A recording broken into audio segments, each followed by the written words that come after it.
アメリカの死刑囚に振る舞われるラストミール制度。死刑直前の囚人がオーダーできる最後の晩餐である。彼らが要求する意外なメニューには人生最後の瞬間に込められたメッセージがあった。は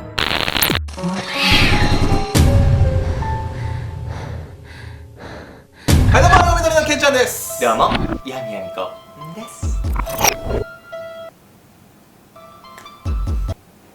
はい、というわけでね、本日ねご紹介ねするのはね、普通に死刑囚のね、普通にやってほんと普通に死刑囚のね最後の晩餐シリーズです。普通にやって早く。アメリカではね、死刑囚がうん死刑直前にね、うん最後の晩餐何食べたいかっていうのを選べる、通称ねラストミール制度っていうのがあるんですよね。うん今回は死刑囚が最後に何を食べたかっていうのを通じて、彼らが死刑の前に一体何を考えていたのかっていうのを気になるわね紐解いていきたいと思います。それなんかあんたも持ちネタにしようとしてる、もしかしてパクリよそれはい、本日ね初めにご紹介するのは無実の罪を着せられた2人の男の最後の晩餐なんです。冤罪事件の当事者として死刑判決を宣告されてしまった2人の男、無実の彼らが人生最後に食べたものとは。無実の死刑囚。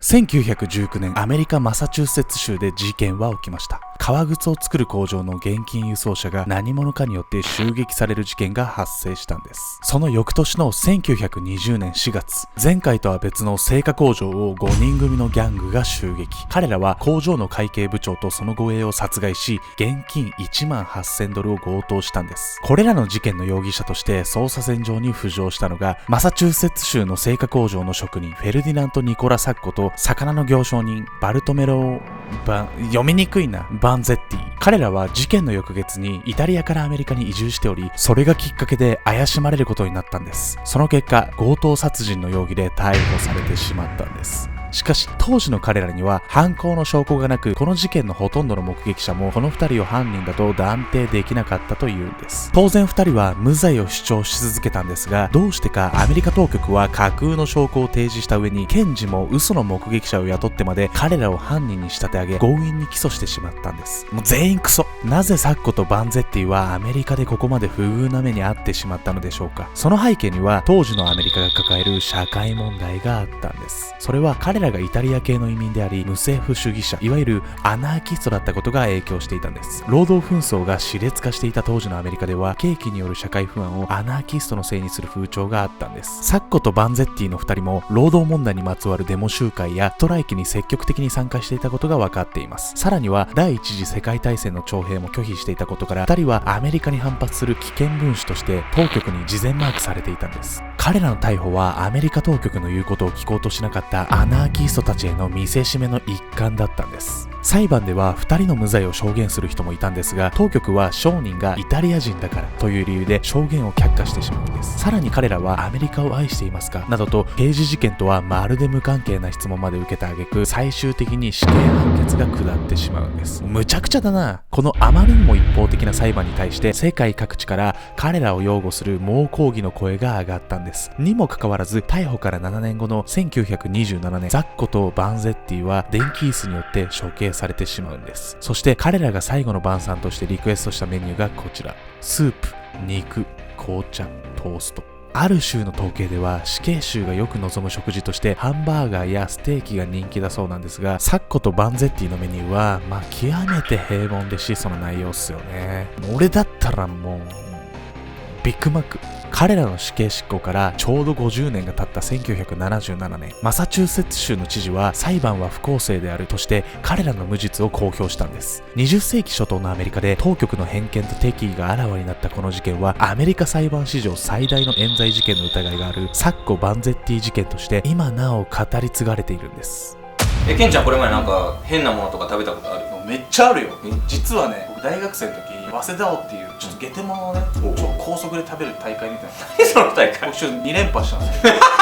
ミルワームとタガメと羊の脳みそと羊の脳みそ、そうとか食べたことある。汚ね。あんたの胃袋の中もなんか寄生されまくってんだよ、そういうミルワームとか。俺もね、虫に本当は食べたくなかった。ただ学生の時ね、本当にお金がなかったんで、ラーメンで半年無料もらえるんですよ。優勝する。それを勝ち取るために一生懸命幼虫とか食べたの？食べました。気合入ってるわね。1年に1回だけね。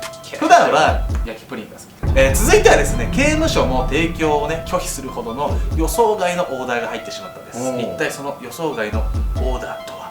ミルワームじゃない。提供拒否の晩餐。1983年、アメリカテキサス州で強盗殺人事件が発生します。犯人はこの男、ジェームズ・エドワード・スミス。彼はヒューストンにある国際貿易センタービルの保健事務所に強盗目的で窓から押し入ったんです。武装した彼を見た従業員の女性はパニック状態。事務所に合わせた従業員の男性が要求に応じて現金を渡したんですが、スミスは彼らを逃そうとはせず、命乞いをする男性従業員に向けて発砲。犯行後、現場を去ろうとするスミスを他のスタッフたちが追いかけて、警察が到着するまで近くの駐車場で取り押さえ続けたんです。いやー、勇気ありますよね。犯行前まではタクシードライバーとタロットカードのセールスマンとして生計を立てていたスミス。民間信仰の一種であるブードゥー教の信者であることも分かっているんです。彼の母親は、息子の犯行は黒魔術やブードゥー教の教えを実践したまでだと裁判所に訴えたそうなんです。むちゃくちゃだな。しかし裁判所でスミスに宣告されたのは致死量の薬物注射による死刑。そして処刑を直前に控えた彼が最後の晩餐として刑務所に要求したのは、なんと料理ではなく一握りの土だったんです。最後までいかれてんな。スミスは地球の一部である土を食べることで死後の魂が幽霊の世界に行ってしまうことがなくなるというブードゥー教の儀式が完了すると信じていたんです。この前代未聞の要求はその後世界的に有名になったんです。しかし土は最後の晩餐として刑務所から提供できるリストには入っていませんでした。入ってたら怖えけどな。刑務所のスタッフはそのことをスミスに伝え、彼は勧められて仕方なく一杯のヨーグルトをリクエストしたそうです。可愛いな。スミスは自分の要望が受け入れられなかったことに激怒し、300年の間刑務所に出没すると呪うような言葉を吐き捨てたと言われ、1990年薬物注射により死刑が執行されたんです。怖えな。土の代わりにヨーグルト、なんかそう聞くと私ヨーグルト食べたくなってきちゃったな。ビーガンかもいいし。ビーガンってヨーグルト食べていいの？なんで突っ込んだのよ。はい、続いてはね、なんと不思議なことに最後の晩餐にもかかわらず、あるものをたった一粒しか頼まなかったクレイジーなね囚人をね紹介していきたいと思います。私ならいっぱい食べたいけどね。一粒に込められたメッセージ。今回の事件はミシガン州からアイオワ州まで渡ってきた放浪者ビクター・フェガー。1960年、彼は電話帳で見つけた見知らぬ医師に連れの女の具合が悪い、往診してくれないかと呼び出したんです。医師が到着するとフェガーはそのまま彼を誘拐し殺害。